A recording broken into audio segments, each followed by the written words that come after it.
Rev it up and welcome to Cars Yeah, show number 1968. Do you know what happened in 1968? Hot Wheels were invented. That's right, and that's what we're going to be talking about today. Be prepared to be inspired. This is Cars Yeah, where you'll enjoy interviews with inspiring automotive enthusiasts. Mark Green is here to provide you with a fuel injection of automotive inspiration. So get in, sit down, buckle up, and get ready for a wild ride here on Cars Yeah.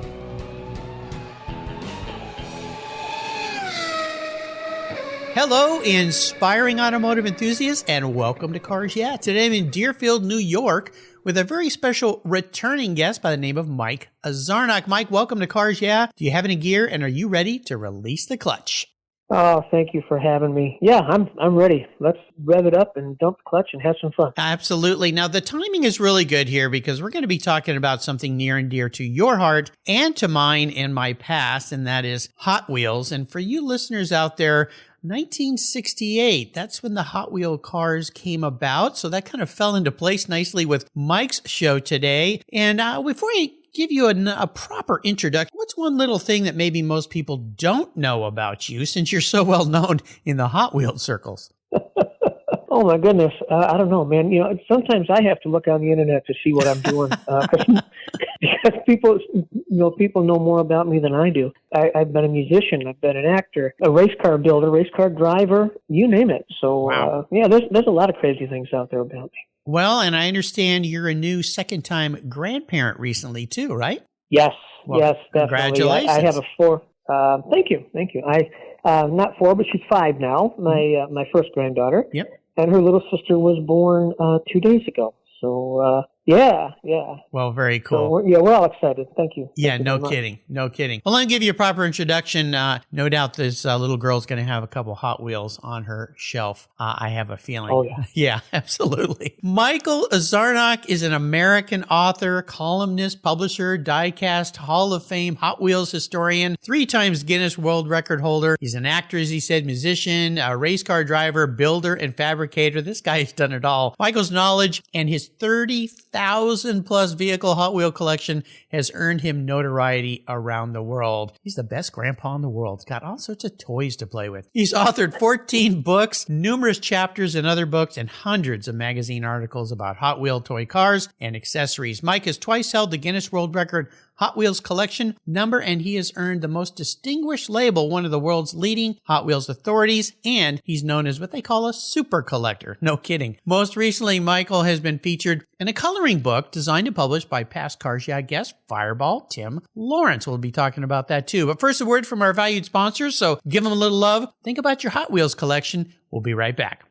Covercraft's newest 5-layer indoor cover is especially engineered for indoor use, providing maximum dust protection when your vehicle's stored in the garage. Your 5-layer indoor cover is custom tailored with Covercraft's attention to detail, form, and fit with the quality and attention to detail that's been their standard since 1965. Even if your vehicle is always inside, dust and fallout can damage the paint, and an extra layer of soft, breathable material protects from accidental bumps and rubs. Covercraft protects cars, trucks, motorcycles, RVs, trailers, and watercraft too. Every one of my vehicles is protected with a Covercraft cover, custom fit to fit the car like a glove. And I have a deal for you. If you use the code YEAH21 at covercraft.com, you'll get 10% off your order plus free shipping. That's right, 10% off and free shipping. Simply use the code YEAH, YEAH21 at checkout. Covercraft, protecting the things that move you. I was tired of my rates for my collector car insurance going up every year for no explainable reason. My carrier seemed to be turning into a media company versus an insurance company, and I realized that a portion of my policy premium was paying for all those so-called free media goodies. So I did my homework, I talked to knowledgeable collectors, shopped around, and discovered American Collectors Insurance. They've been serving the collector car hobby since 1976. You last that long by properly serving your customers' insurance need, not with a lot of fluff. ACI is ranked the #1 online collector car insurance provider according to Google, Trustpilot, Facebook, and they offer their real person guarantee live support. No never-ending phone loops when you need help. Plus, because you don't use your classic car as a daily driver, you could save up to 40% compared to regular auto insurance. American Collectors Insurance provides agreed value policies. So if you experience a total loss to your collector vehicle or it's stolen, you'll be paid the amount listed on your declaration page, less any deductibles, of course. No ifs, ands, or buts. Give them a call today and ask for your free quote at 866-ACI-YEAH. That's 866-224-9324. Tell them you're a friend of mine, Mark Greens at Cars Yeah. American Collectors Insurance. Classic car insurance designed by collectors for collectors. So, Mike, welcome back to Cars Yeah here. Since it's Christmas time, toys for kids. I remember back in 1968, these new fabulous toys coming out. I had a bunch of Matchbox cars up to that point. Hot Wheels were something new. So talk to me a little bit about how on earth did this obsession of yours, and it's got to be an obsession for someone like you with so many Hot Wheels, the super collector status, how did this all start? When did it all start? You and I were born the same year, so it was back when we were little boys?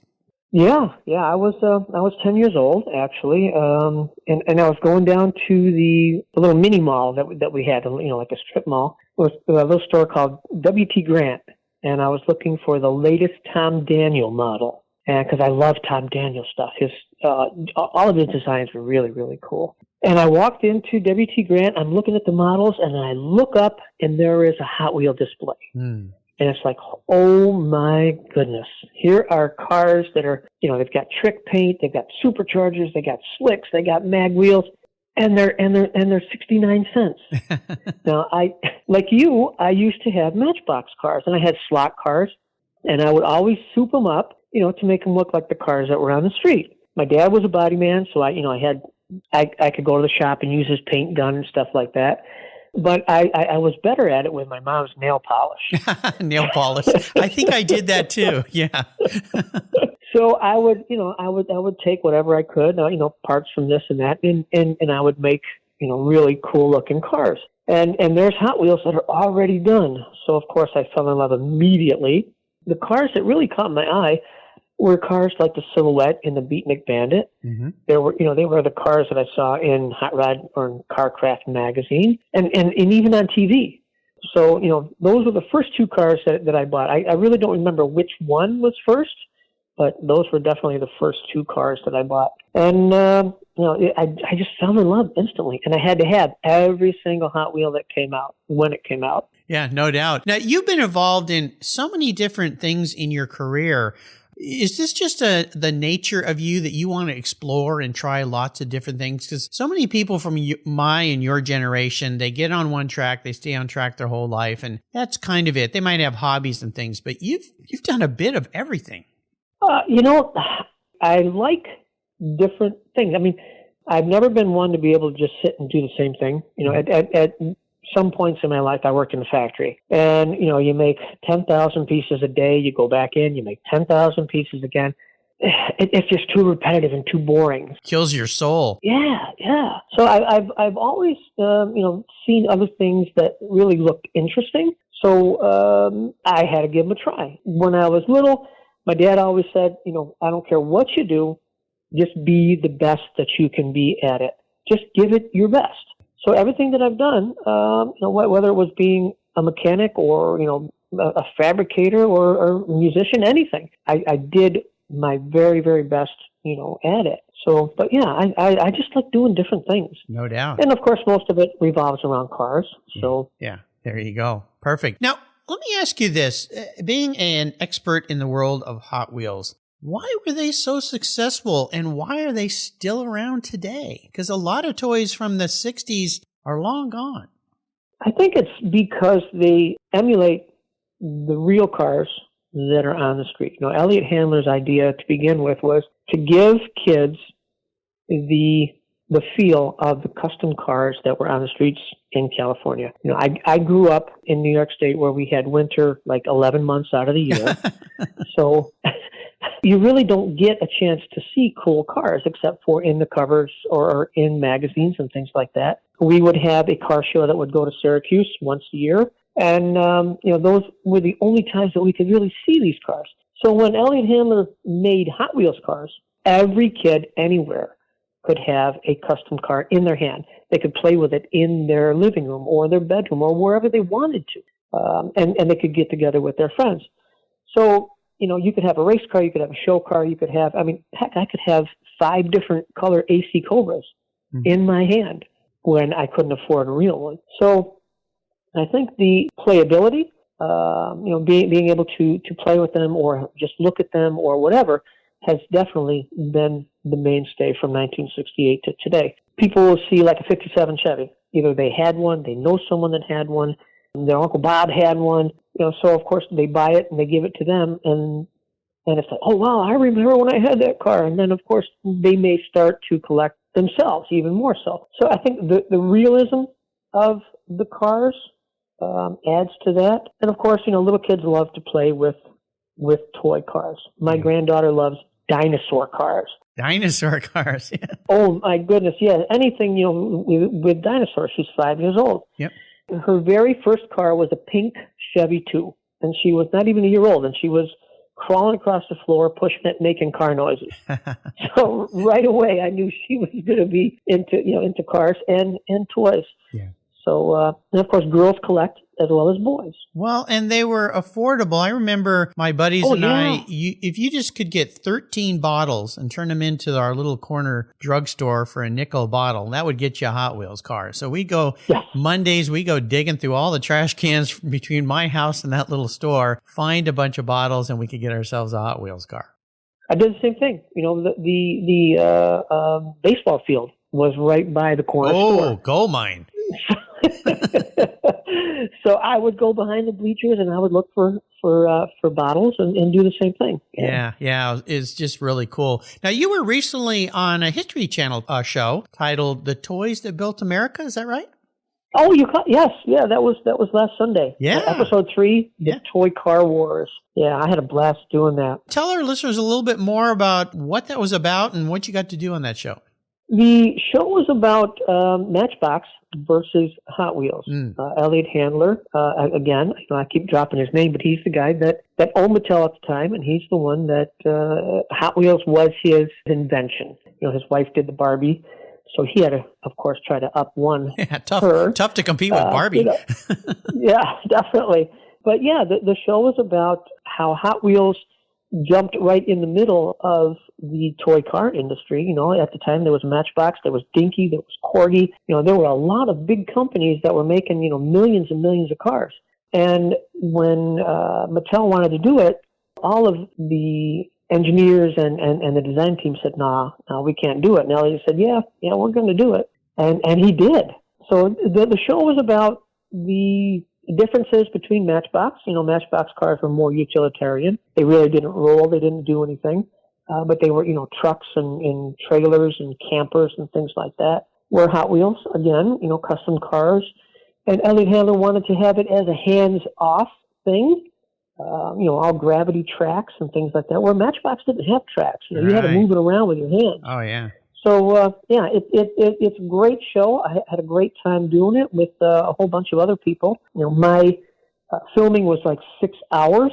And, of course, I was on there for maybe 3 minutes. I know. The cutting room floor. Well, at least they didn't leave all of you there, but I was so excited to see that because I went to my wife, you know, she's like, what are you watching? The show about toy cars? And I said, yeah, this guy, I'm going to be talking to him. He's been on my show before. And she's like, oh. So then she was kind of interested. And then when she started talking about her brother having those cars. And the thing that made Hot Wheels so different like what you remember, is the colors, the types of cars, and of course the way they rolled. But I think we'll start with these colors because they did some very unique things with their paint. The flame, and you know the right terms better than me, the flame type vibrance of those colors. Right.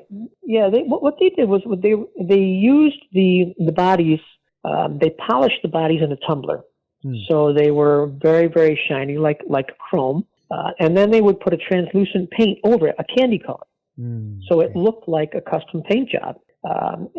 So they called it Spectraflame. There's the word I was looking for. Yeah, Spectraflame. But their colors were bright and vibrant, and everything about Hot Wheels was the Southern California look. Again, growing up in New York, I'm looking out the window right now, and it's gray and gloomy. So where you are, I'm sure the sun is shining.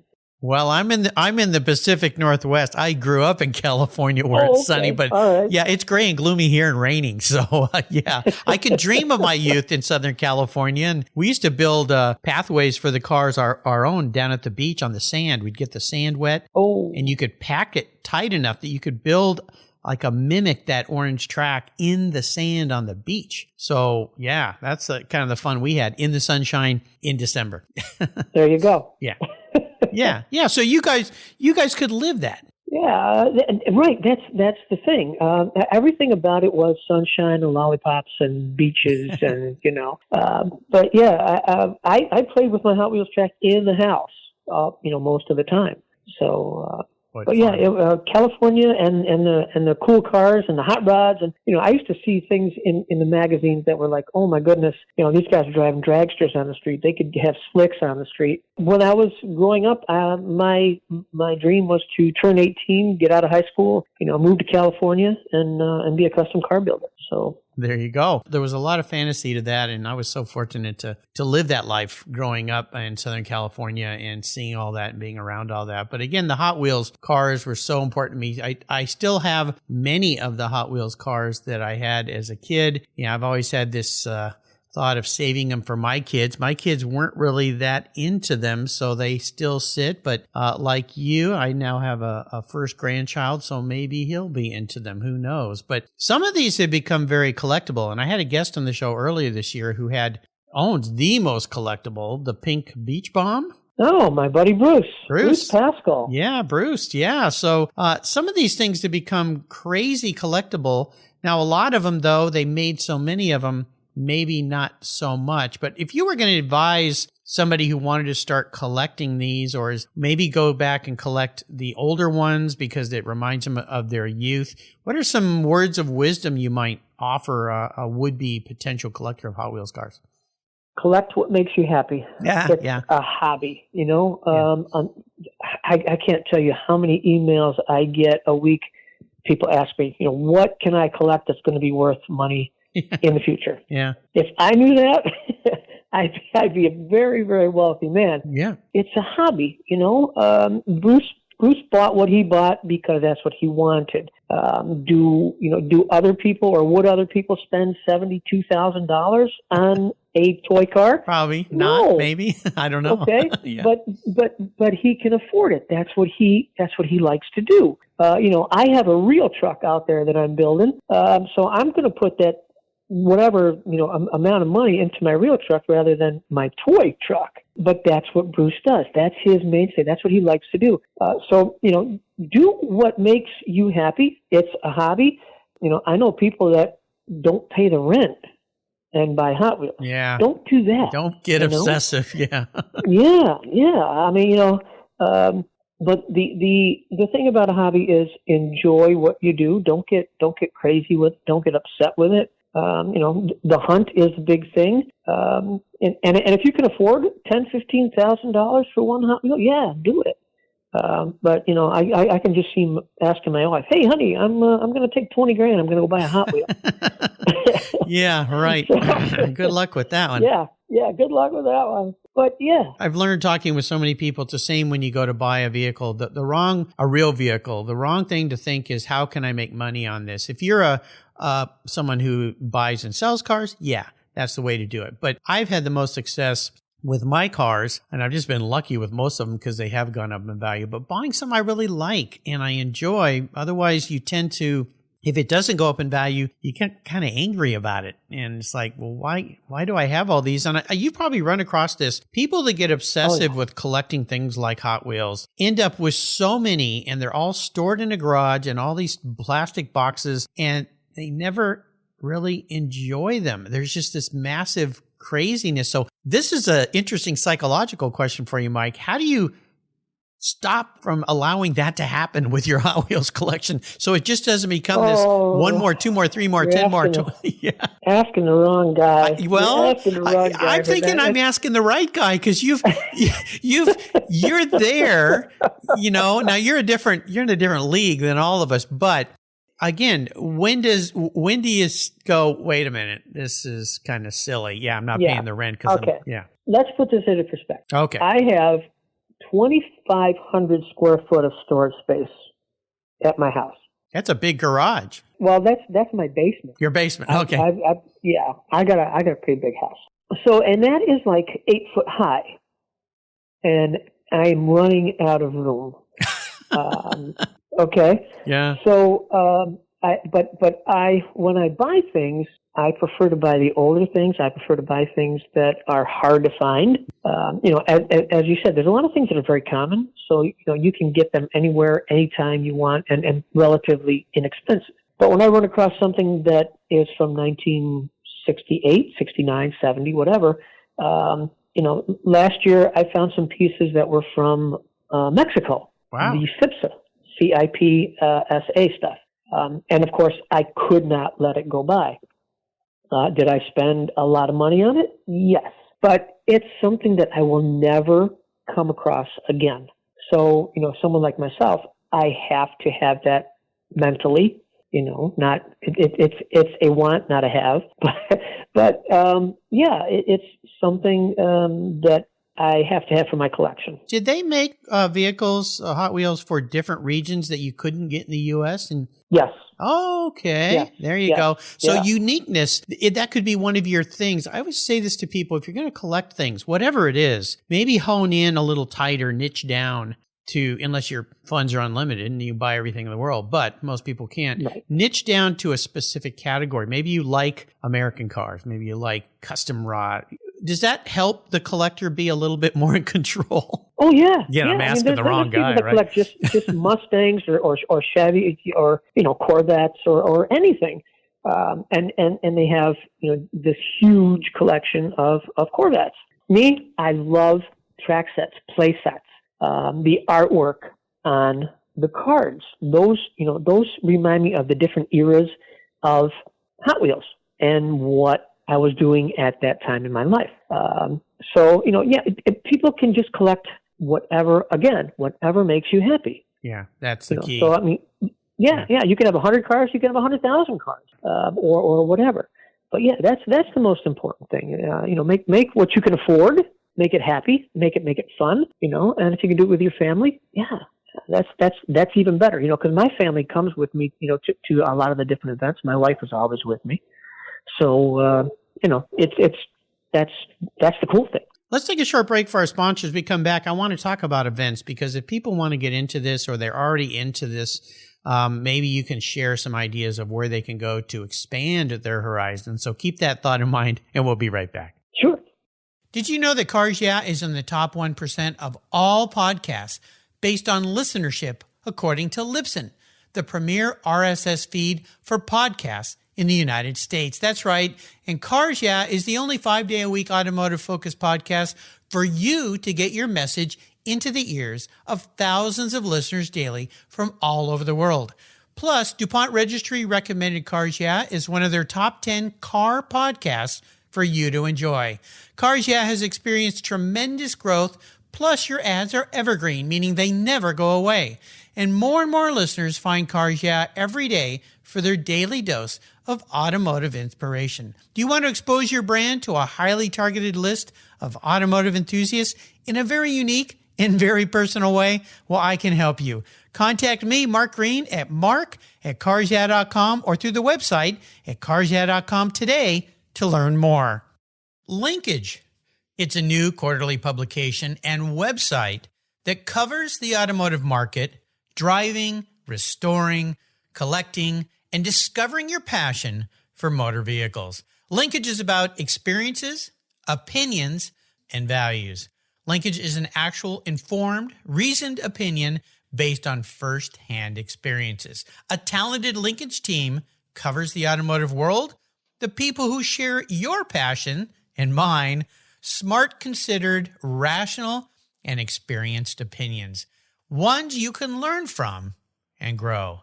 That includes our passion that drives auctions and the collector car market. So come with me and join us on this journey. And be sure to use the code CARSYEAH when you subscribe, and they'll give you $10 off. Boom! Linkage, geared for the automotive life. Subscribe today at linkagemag.com.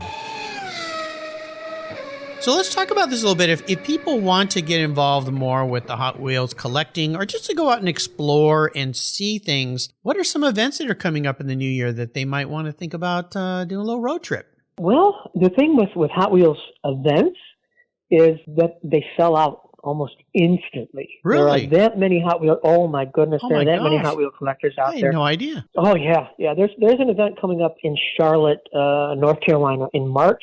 The tickets went on sale back in November, and they sold out probably in 2 weeks. And Oh that's my gosh. probably 2,500 to 3,000 tickets. So yeah. So if people want to collect and you really have to be informed. Mm-hmm. So the thing to do is join things like the Hot Wheels newsletter. Mm-hmm. And a lot of people, of course, are on Facebook. So all you have to do is just look up Hot Wheels newsletter and join that. And actually, the people at the Hot Wheels newsletter get first dibs on all the tickets. Oh, nice. So yeah. So there's an event every year in Los Angeles. That is the official Hot Wheels convention, and of course that's close to El Segundo, where all the Hot Wheels offices are. So of course the Hot Wheels designers come out, and Larry Wood and all those guys. Yeah. And then the Hot Wheels Nationals is the one that is like March and April, and that's somewhere on the East Coast, middle of the country. I think they had one in Texas. Mm-hmm. But yeah, this one is coming up in March, and it is in Charlotte, North Carolina. There are different regional events. I will be in Iowa in August or July. I have to look at my calendar. But yeah, there's different events all around the country, and they're really easy to find. And if people want to go, yeah, that's a great thing. It's a weekend, sometimes 3-4 days, but most of the other events are a couple of days, and you bring your family, and you get everybody's in the hotel. And actually, the really cool thing about that is that everybody opens their doors in the hotel. Really? And it's like a little Hot Wheels show. Yeah. How cool. Yeah, well, no, you buy. You can buy and sell and trade. Oh my gosh, how fun. Amazing. That's awesome. Yeah. So there's, a few hundred little Hot Wheels stores in that hotel, and it's a ball. It's a lot of fun. That is so cool. That's just, even more special. I wanted to talk a little bit about this book that our mutual friend, Fireball Tim Lawrence, the coloring book. He's featured some pretty cool people. Very cool people. Yeah. Most of them have been guests here on Cars Yeah in his coloring books. And he's just done a new one, the official Mike Zarnock coloring book by Fireball Tim Lawrence. I'll put a link to how you can get your hands on one. I've got a bunch of his coloring books as well. And now that I've got a grandson, I'm saving them for him one day, of course. Tell us a little bit about that experience. How did you connect with Fireball? And I have known Fireball for years. My goodness. I think we did an event together in Rhode Island. Mm-hmm. I don't know how many years ago. Well, Tim, he's just boisterous and just he's out a fireball. There, Yeah, exactly. And when you call him Tim, it's like, no, my name is Fireball. Yep. So his real name is actually legally Fireball Tim. I know. Lawrence. It's hilarious. And he's a great guy. But yeah, over the years we have, talked and done autograph sessions together in different events. And one day he called me up and said, "Hey Z, let's do an official Mike Zarnock coloring book." And I said, "Oh, okay. What are we going to do?" He says, "Well, just pick out 19 of your favorite Hot Wheel cars. I will draw them, and you write a little bit about them, and we'll do a coloring book." Fine. Okay. All right. Yeah. Let's do it. And he did it. He drew it. It's amazing. People are going crazy over it. People are buying 5-10 of them and giving away to friends and family and stuff. But yeah, he did an amazing job, and I'm really, really stoked about it. So the coloring book is amazing. I'll make sure I put a link to Fireball's website and also a place to go buy these. You can buy them on Amazon. You can see all the past ones. He's done one with Spike Ferriston. He's done with a Magnus Walker. Magnus Walker. I mean, all these different people he's done some cool things with. So, yeah, you got to get your hands. Maybe it's not too late to get an order in. If you're a Prime member, you can get that quickly before Christmas. Oh, yeah, you can get it in a day. Yeah. You can get it in a day if you're on Amazon Prime. Yeah. And free shipping. There you go. Free shipping. Yeah. $9.99. Can't beat free it. shipping. So Get a bunch, put them under the Christmas tree, and enjoy some coloring time with the kids. I think that's really cool. Now, I'm not going to ask you what probably everybody asks you, because most people kind of hone in on values, and they say, what's the most expensive or valuable Hot Wheels you have? I don't want to ask you that, because probably everybody asks you that. I'm going to ask it in a different way. I ask all my guests about a special vehicle story. I want you to tell us about the most emotional Hot Wheel that you have. Oh, you're not going to make me cry, are you? Of course, everybody cries here on Cars, yeah, but that means I've done my job, to bring that out of people. But yeah, the most emotional Hot Wheel. We all have one. I have one sitting right here on my desk it was the first, actually, I should back up, because this is my first Matchbox that my dad bought me. We'll kind of fib a little bit here for Hot Wheels. I've got another one that I like too, but because I remember the day he bought it for me. He had bought an MGTC. I was about 7 years old. Went to the hardware store, and they had this display I'd never seen before.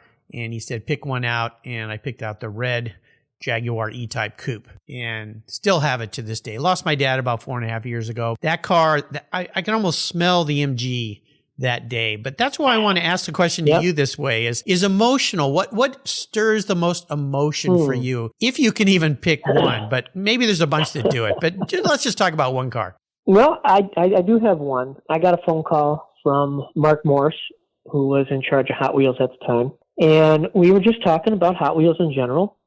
And he said, hey, have you heard about the new series we're doing called the Drag Strip Demons? And I said, yeah, those are, I think those are going to fly off the shelves. They're going to be so cool. And what they were was the original looking drag cars from the 60s, 70s, 80s, like Shirley Muldowney's Bounty Huntress and the Snake and the Mongoose. Yeah. And they all looked just like they did as they ran down the drag strip back in those days. And we were talking back and forth about it, and I said, man, it'd be so cool to do my own race car. And he said, yeah, that'd be all right, And then we just kept talking, and we hung up.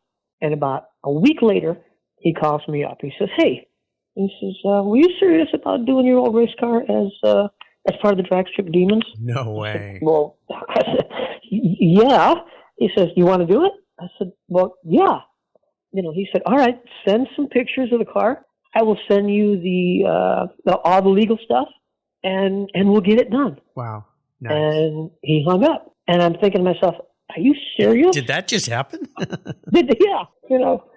So I think I got him. Yeah, you do. I think I got him. Yeah, take a breath. So, yeah. So I can't believe I'm doing this. So there it is. Hot Wheels calls and says, hey, we want to make your race car as a Hot Wheel. Yeah. How cool is that? Just, wow. That's pretty cool. Yeah. That is probably the coolest thing that has ever happened to me. Yeah. Of course, after, grandkids and kids. And all of that. course. Yeah. In the Hot Wheels world. In my career. Yeah. Yeah. Yeah. I mean, wow. here they have my car, my name on the package, my name on the car, my real race car. Yeah, yeah. So that is the coolest Hot Wheels story, the most emotional. Amazing gift. Well, I think you just answered my next question then, because I do a little couch psychology, car psychology with people, and I was going to do a Hot Wheels psychology with you today, but maybe we just did it because, when you're with the psychologist, sometimes some tears are shed because you're going deep. But I'm going to ask it this way, maybe there's a different answer, but it might be that same car. If you were manifest as a Hot Wheel, this isn't which Hot Wheel you want to be. This is the man in the mirror, how you perceive yourself as a human, as a Hot Wheels fan, as a car guy. Which Hot Wheels would you be? Well, it would definitely have to be an altered, like my real race car. Short wheelbase, because I'm a short guy. And, people always told me if I ever saw my car leave the starting line, I'd never drive it again, because alters were pretty much point and shoot. So I'm sure you've seen pictures of Wild Willie Borsch and those guys. My car has had all four wheels off the ground. And I've been known to be a little jumpy at times. A little jumpy. In my younger years, I used to be nervous and jerky. Now I'm not so nervous anymore. Yeah, there you go. Well, we all mature a little bit, Mike. That's a good thing. It's I would definitely be an altered. Yeah, definitely. Okay, cool. Nice answer to that question. So before I let you go, is there maybe words of wisdom or a thought you might share, inspiration about collecting Hot Wheels and going back in your youth or reliving your youth, which is what a lot of this is all about for those of us who love Hot Wheels and grew up in that era, or even people that maybe, since Hot Wheels has evolved over the years, but it's still around. Anything you might want to share? Well, as we spoke earlier, if you're going to collect Hot Wheels, do not collect them for monetary value. Do not collect them to sell them later on, that hoping that you're going to make money. It's a hobby. Enjoy it. Collect what you like. Collect what makes you happy. Enjoy the hobby. That's what it's all about. Just having fun. Yeah. And it's something that you can do with your family or you can do by yourself. So enjoy it. How do people follow along with you? And if they can keep up, you're moving down that orange track very fast. The jumpy guy you are. Check me out at Hot Wheels TV on YouTube. Just search out Hot Wheels TV, and there I am. There's probably almost 500 episodes of Hot Wheels TV now. You can go to my website, MikeZarnock.com, and of course you can look me up on Instagram, Mike Zarnock, or Facebook. Yeah. So I'm real easy to find. Yeah, absolutely. He is. Well, thanks for jumping on with me here, being my 1968 show. Kind of worked out pretty cool. Oh, that's amazing. With the launch of Hot Wheels. God, man, time is flying by. It's flown by since you and I were 10 years old. My goodness. I know. A little frightening, but you know what? We keep having fun with cars, and that's what it's all about. Well, we're still kids at heart. Yeah, well, of course. You got to stay kids at heart. And another thank you to our mutual friend Fireball for bringing you back on the show and saying, hey, guess what? I'm doing a book with Mike, with Z. Let's make this happen. So, Fireball, thanks for that. I really, really appreciate it. Yeah. Thanks, Fireball. Yeah, Mike, hey, Merry Christmas to you and the family. Hot Wheels Christmas. Thank you for sharing some more time with me today and coming back on Cars Yeah. This has been fun to catch up. Again, congratulations on the second granddaughter. That is absolutely spectacular. Until you and I talk again, I'll see you down the road. Thank you. You're welcome. How did you discover your path to a fulfilling life? Too many young people flounder in finding an education and a career that fits. But for those who have a passion for cars, trucks, and motorcycles, and who love working with their hands, problem solving, and fixing things, a career as a professional auto technician is incredibly rewarding. Cars Yeah is pleased to team up with TechForce Foundation, our charity of choice, in bringing scholarships, technical education, and hands-on experience to young people so they can discover a possible future. Join me and lend your support by visiting techforce.org today. Thank you so much for joining us on today's ride here at Cars Yeah. Drive on over to carsyeah.com to find show notes and inspiring automotive fun. Download your free copy of Filler Up, a fun book filled with gorgeous photographs of fuel filler fun, including quotes from more inspiring automotive enthusiasts. Download your copy today, and we'll see you next time on Cars Yeah.